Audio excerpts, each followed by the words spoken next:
নীলকমল চট্টোপাধ্যায় রচিত ও নির্দেশিত সত্যরঞ্জন অপেরার নিবেদন রণক্ষেত্রে সে রণরঙ্গিনী। আমরা দ্রুততার সঙ্গে আজকের দিনে সেই ঐতিহাসিক অঙ্গন যাত্রা পালন যাত্রা প্রিয় বন্ধুদের আমরা শুধু আহ্বান জানাই, আমন্ত্রণ জানাই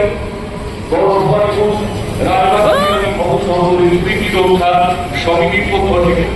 আপনারা আসুন সেই অসাধারণ যাত্রাপালার ছাত্র করুন, অসাধারণ সব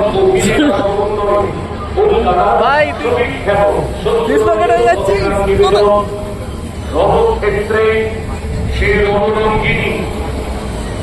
আজকের দিনে প্রতি বছরের মতো রায়গঞ্জ ভবসংসদের প্রত্যেক দিন বাড়ি যাত্রা